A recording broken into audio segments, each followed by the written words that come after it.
नौटंकी करत तारी। देखो कबीर, पास मत आवा। कबीर देखो, हमरा के छुओ मत, ना तो हम बाबूजी के बुला देब। बाबूजी की का बोले भी, इलाज हम करब कि तोर बाबूजी करिए। कबीर देखा, ये तो ठीक नहीं के करत। कबीर हम सच कहतानी, बाबूजी के बुला देब। बाबूजी के का बुला के करबो? तुहार इलाज देखा कैसे।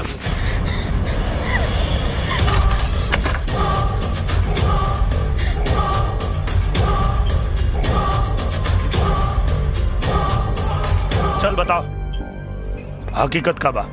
ना तो गांव और पंचायत के फैसला बहुत भारी पड़ी। फिर ना तो नाचे लायक रहबे और ना नचवाबे लायक। Side please, side please. आई सर, करने गई। आई आई आई आई। अब चुप काहे बाड़े? बोल। ज्यादा नौटंकी मत करे, नौटंकी वाली। हम ई नाटक विधायक जी के सिखवला पे कैले रही। अरे झूठ बोला किया। बस उठाइबा कि उठावे के पड़ी? अब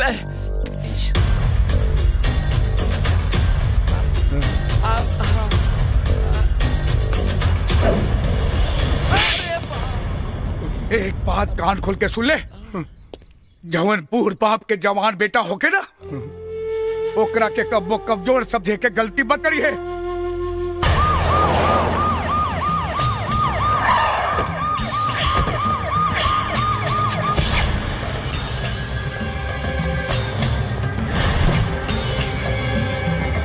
जीजा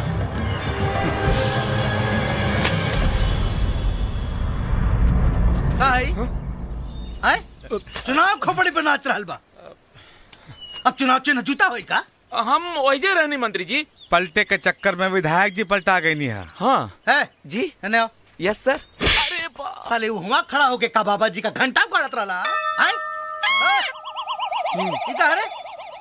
अरे साला हमके अगर टेंशन में ब्लड प्रेशर हाई हो गए बवासीरो।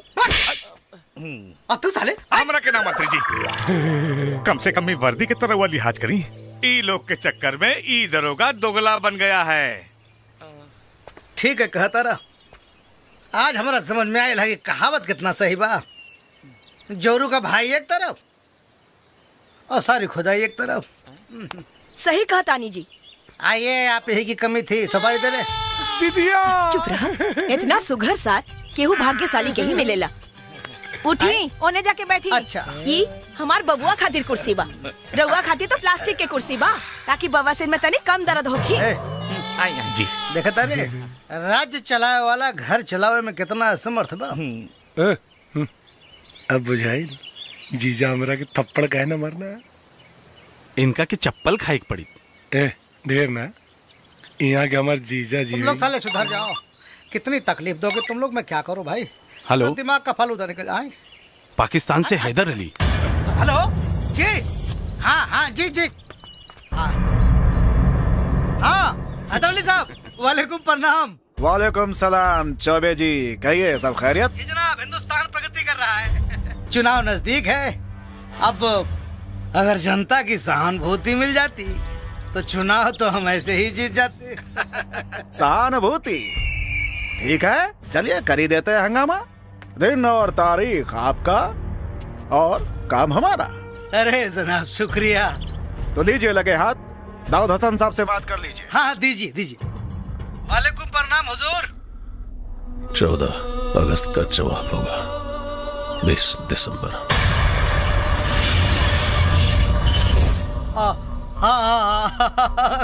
खुदा हाफिज।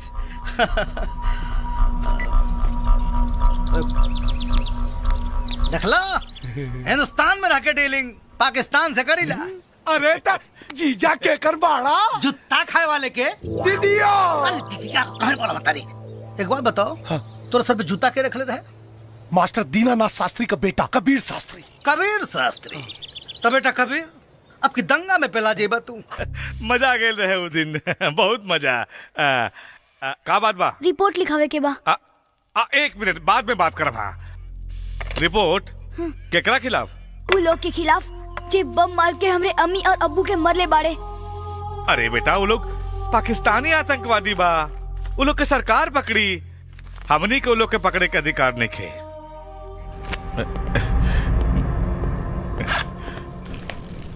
अरे ये क्या करता रे रे?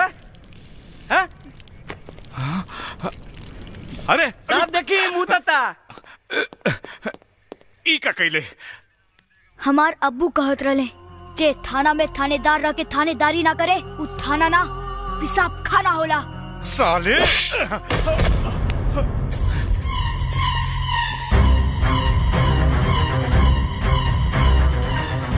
ब्लास्ट के रिपोर्ट चाहिए, वरना तोरा साथ साथ थाना के शमशान बना दे। बाप करा है जी, हाँ? गरजे वाला बादल कहो बरसल बा।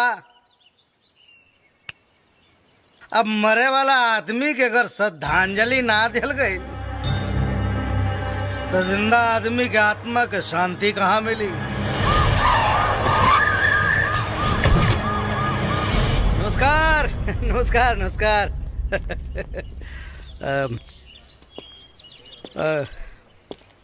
नाराजगी जाहिर बा,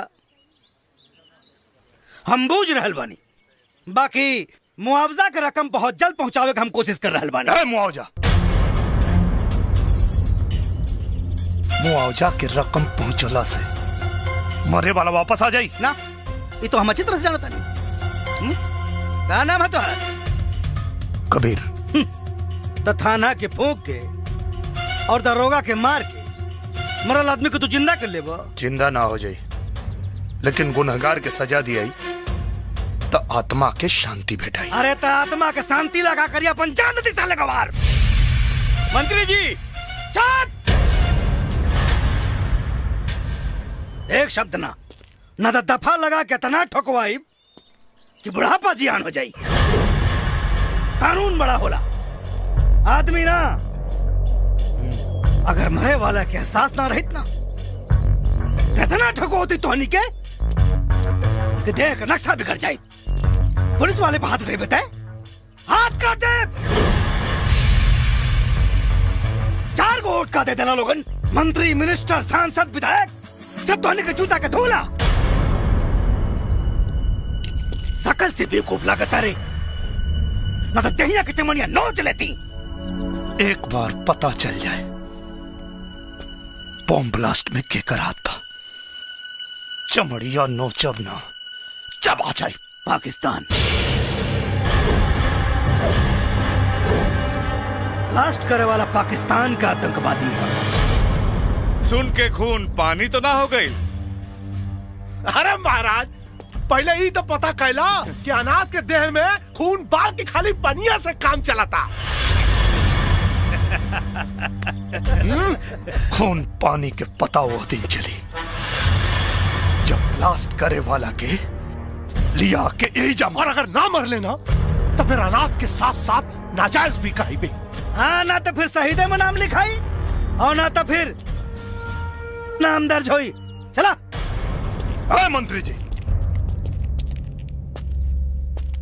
जीवन और मृत्यु ऊपर वाला के हाथ में होला, लेकिन बॉम्ब ब्लास्ट कोनो आदमी करे लेवा।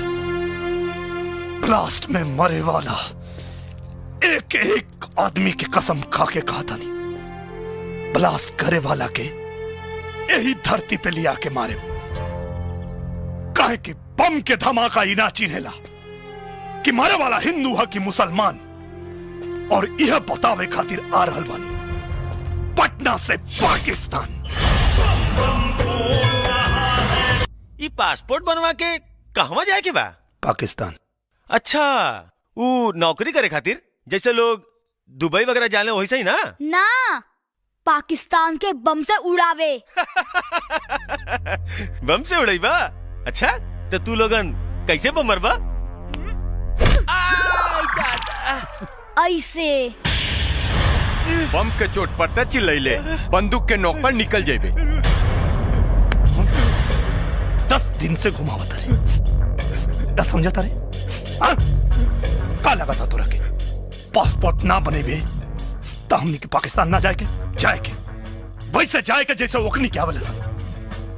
हाँ हमरा पता बा आज के समय में काम गांधीगिरी से ना दादागिरी से होला। चल कपड़ा निकाल निकाल। रेप करवा का? खोल यो निकाल। दूरबीन दूरबीन। ना ना ना ना ना ना ना। हमनी के खिलाफ कार्रवाई कैले तो तोर फोटो टीवी अखबार में इतना छपी कि लोग सलमान खान से ज्यादा तोरा के याद रखे। पाकिस्तान तो हमनी के जाएंगे और वहां जाए से तोरा मंत्री के बाप भी ना रोक पाई। अब तू सोच पासपोर्ट बनावे के बाद कि ना। साहेब ये कपड़ा क्या उतरला सर? हमार तो खाली कपड़ा उतरला सा, पाकिस्तान के तो चड्डियों उतार ली। ओके बेबी कम ऑन। हाँ ओके।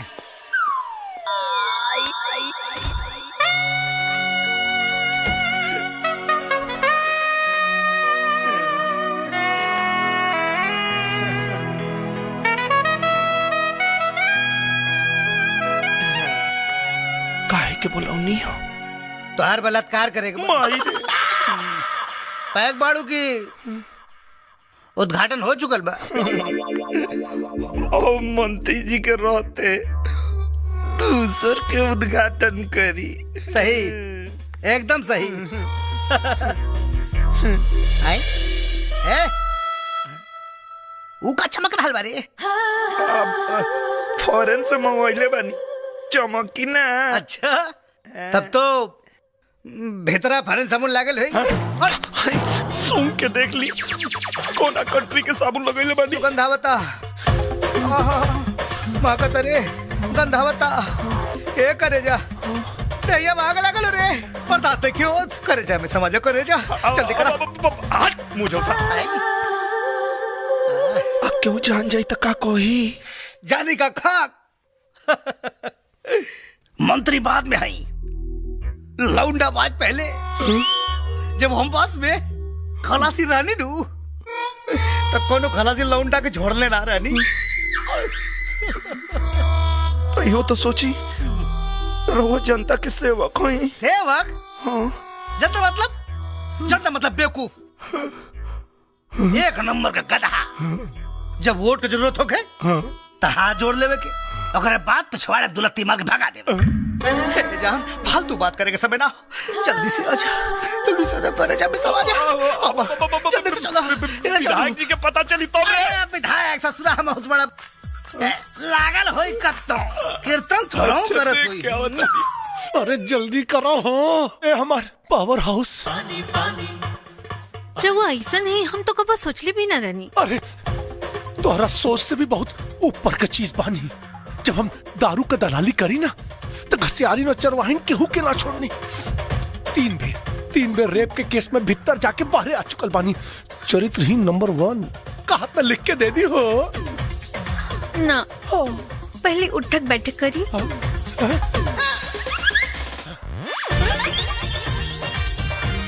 पास की औरी थोड़ा और। अच्छा पहले ही से दहिया गरमाइल रहल है। उठा बैठा के और गरमा गई नहीं। एक बेर अरे इतना काम जनता खातिर कैले होती तो आज विधायक से मंत्री ना बन जाती। मंत्री बनले में वो मजा नहीं खे जवन तोरा के पकड़ने में बा। जनता की रउआ के बारे में मालूम पड़ी तो का सोची? सोचेगी जनता अगर इतना होशियार रही तो हमारे जैसा के विधायक नानू बनाए लोग। बातचीत छोड़ा अब बर्दाश्त नहीं क्यों। जल्दी से आजा आजा ना।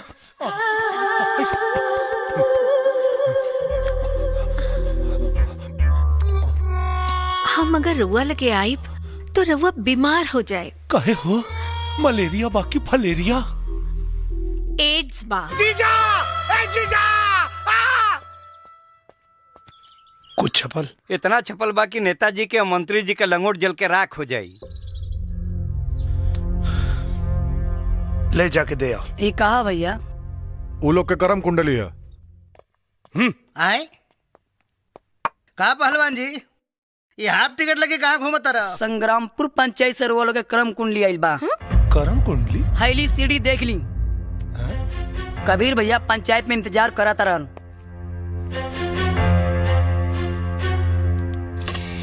वे लगा जल्दी से सब। देखी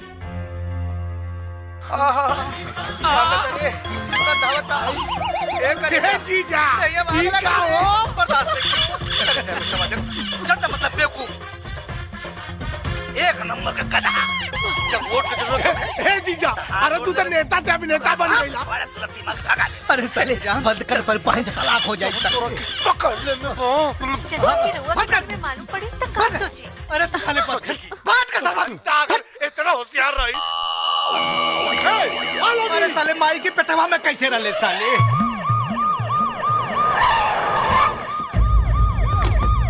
साइड साइड।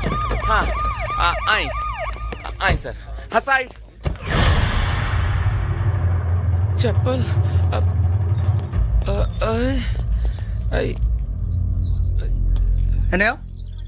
ये सब कहा रे? जीजा जी पब्लिक का मिजाज ठीक नहीं खिलाकर चुपचाप निकल चले। जूता चप्पल से डरा गए। जिंदगी भर विधायक रह सारे को मंत्री ना बन पाई। जियो शेर। जीजा जी हम रहुआ के प्रधानमंत्री बनल देखल चाहता नहीं। अरे रहुआ आगे बढ़ी। हाँ जाए। चुपचाप आगे बढ़ो, जाके बात करा से। का भाई कबीर कहा नौटंकी होता है सब है?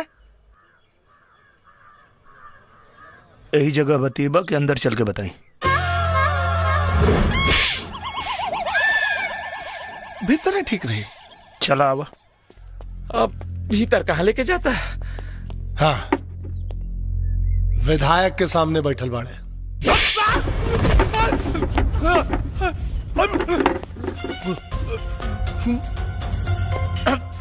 विधायक के सामने ना, नालायक के सामने बैठल बने, वो सबूत के साथ। समझ में आई? हाँ? अब सब समझ में आ गए। अब सही आदमी भैया सही काम नु करी। हाँ? सही सोच ले होगा। जीजा जी के भेज रहा पानी। अब भैया जवन काम मंत्री जी कर सकन और मैं विधायक के काव काम हो जाए भैया पक्का। हाँ आ गई। अभी के कड़ुआ तेल ढेर फैलत रहना। कुल है गड़ी 2 मिनट में निकाल देनी है। वो आवाज कैसन आइल है? रजिस्टर गिरला के अच्छा रजिस्टर। समस्या बड़ बाउक। हम ठहरनी विधायक रहुआ मंत्री 2 मिनट में सुलझा दे जाए। ओके डोंट वरी।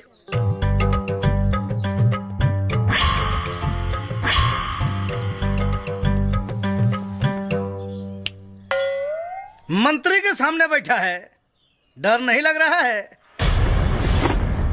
कुत्ता कटला के इंजेक्शन बाजार में मिलेला।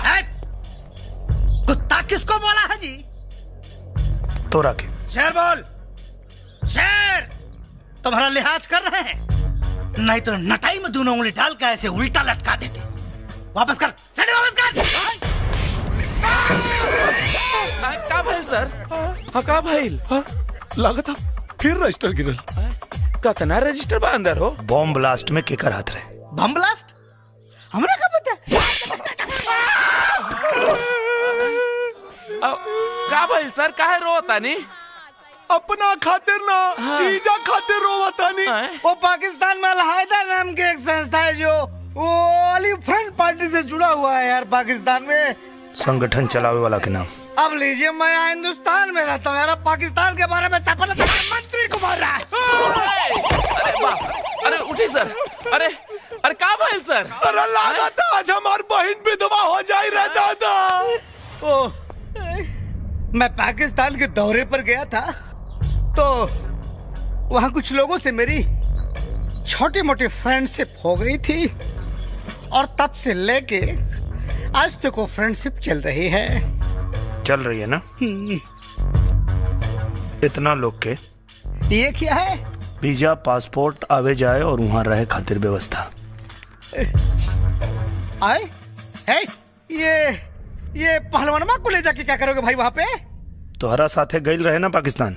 हाँ ए पहलवान, पहलवान लागा था तोरा के केहू आपन याद करा था। हाँ वार्तालाप करने का ऐसा तरीका पहली बार देखा है भाई साहब।